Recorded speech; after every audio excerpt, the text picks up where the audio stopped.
and I'm taking away from the petroleum sector, your reaction to the statement of the presidency about the presidential jet. Those who argue there was a safety problem. There was the jet that is being replaced was since the Obasanjo government, the one that was purchased in you mean Obasanjo's new craft that that is now 19 years old? Yeah. Because, I mean, let's not speak in general terms. Yeah, no, so that craft is a 19-year-old craft, and it was a new craft. I think it was a B737 craft. Okay? Now, in everything that we have heard justifying the basis for a new craft, and by the way, I'm absolutely upset that these fellows would dare to play with the intelligence of the Nigerian public. Between the executive, the president, the presidency, the National Assembly, I think they are decided that they are the bandits. They are the bandits. All of them. The political class has decided that they are the bandits against the people of Nigeria. Because I do not see how it is feasible that the topmost priority of a government that has this level of biting hunger in the land, this level of poverty, where its people are dropping into poverty per minute, would consider the purchase of a befitting aircraft for the president, the construction of a 20 billion naira home for the vice president, the purchase of all kinds of funny-looking cars, and the fleet of the National Assembly members and the executive. What exactly is that? And I speak with a lot of moral authority. I served this country. They want everything about what I earned. They can find it in their folder. As a minister, they have something called Minister's Impress or something vote. My PAMSEC, Abokizawa, will tell you until tomorrow that I did not touch a dime. So when people say all these things, were you not in government? I was in a sane government.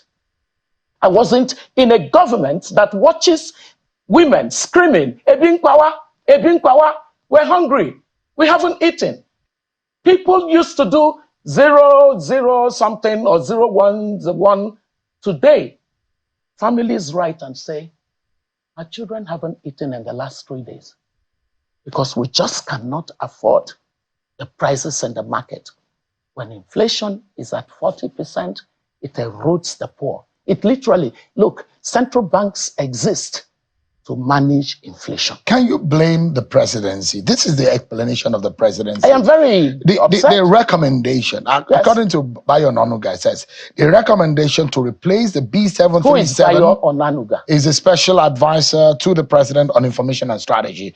And he wrote and said, a B737 700 BBJ followed, the replacement followed an investigative hearing by Nigeria's parliament by Nigeria's parliament? Yeah, that my questions goodness, how the plane ridiculous does safety that get? record and cost efficiency, especially after it malfunctioned during a trip to Saudi Arabia. If you were president, wouldn't you get a befitting aircraft, or would you fly a commercial aircraft? If I were president and I see the people of my country in this state of affairs, and I would go out and buy an aircraft for myself, you got another thing coming, Sheung. When you are a leader, you are first in the line to inconvenience yourself. That's what leadership is about. So who told you that leadership is about luxury? Who told you? You see, this version of political leadership in our country, I think Nigerians need to wisen up. There is nothing about leadership that gives an advantage over the people. The leader is the one who takes the cost so that the people can get the benefit. That's what leadership is. This bunch of people in the National Assembly, in the executive, in government houses, in the states, These are not political leaders. Until we get to the place where we're saying to ourselves, the greatest risk and danger to the sustainability and viability of Nigeria is the political class of this country. These are rascals by every definition of the word. And I am not mincing words about it, because if you look at the choices that our political class are consistently making, you can see clearly that they don't care about the country. This country can go to ruin for as long as these people are able to feed the avarice, this appetite, unending appetite for just gnawing away at the public treasury. They are fine. But if citizens are fine with it, so be it. If we're not fine with it, there is a class war that they have launched against the people. And that war needs to be fought. Let me pause you for another moment. You're saying this because you are not in power. Those who are in the National Assembly says they need vehicles to run the show, to be able to reach their constituency. The National Assembly has said there is a safety problem with the aircraft of the president. You worked under a government that President Obasanjo bought a brand new aircraft. Why are you upset that this government is buying an aircraft that is so cheap? And the price had gone so low, and that those who say, if you were in government, I'm sure you probably would have done the same. Oh, please. That's the kind of beer parlor talk that I don't have time for. Because, the case is very clear. Take, for example, the matter of what ministers were earning when I was in government. In my own case, I actually, by going into government, I took a 90% cut. A cut of my salary compared to what I was earning as a staff of Harvard University. So this is nonsense talk. For anybody to say you were in government, who are you comparing with who in this country? On the matter of profligacy that we've seen in governance, please. Is this government luxurious in its approach? Did you see anything that looks luxurious in the approach of this government to lifestyle? I think you're telling me that you're going to ask me questions to infuriate me, so that I will get angry. Thank you very much for doing that. So the thing is, when your priorities are all going in the direction of things that do not add in any way to the productivity and competitiveness of the economy that you are responsible for, and your people are sliding more and more in poverty, especially your young are looking at their future and seeing it bleak. And all you're saying is, I justify the fact that I need a new aircraft. I justify the fact that we really need vehicles that cannot stop on the road because we are senators and we're members of the House. Oh, I justify my being given a brand new house as vice president of the country. And you're justifying just nonsense investment. No, they're not even investments. Nonsense wastes of public resources. And you're telling me to debate that. There's nothing to debate. I can tell you clearly that there is a sell-by date for this kind of behavior. It can't sustain. We just don't have the bandwidth for it to sustain. Where are they going to? This is not going to sustain. Look, the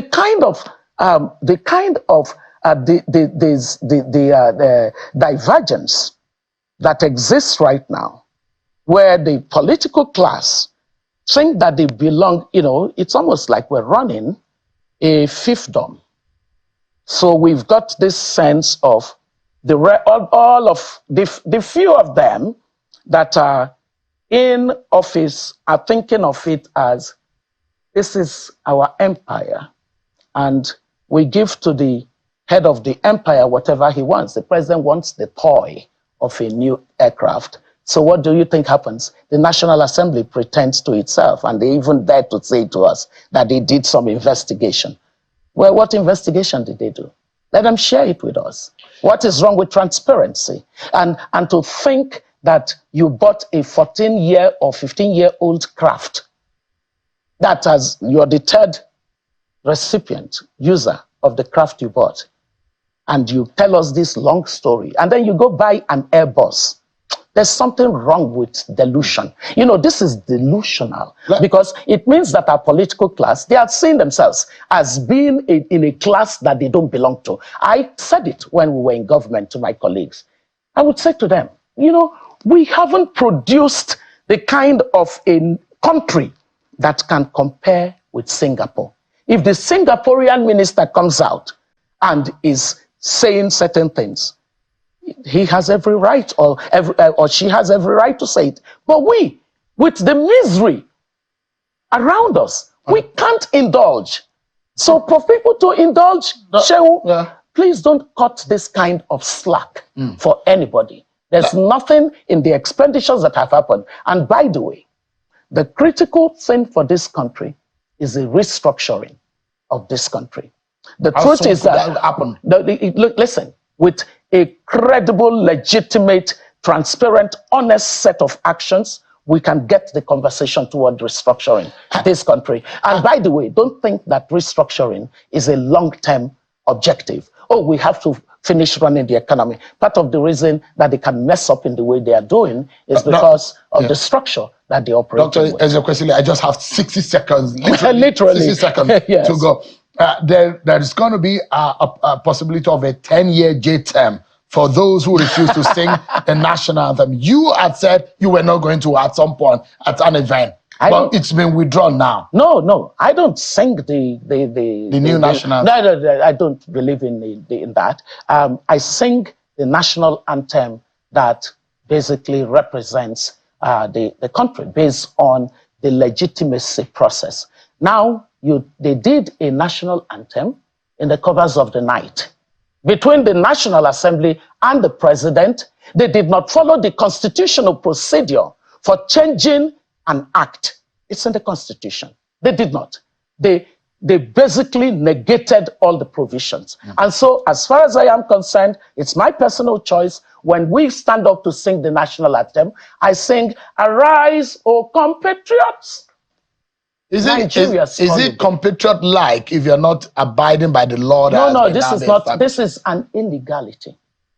We are totally out of time. But if Kamala Harris becomes the first female president of the United States, it says something. We see Ezekwesili running for president again. You know, Ezekwesili spending her time training and raising a counter-political class to the rascality we see in our society today.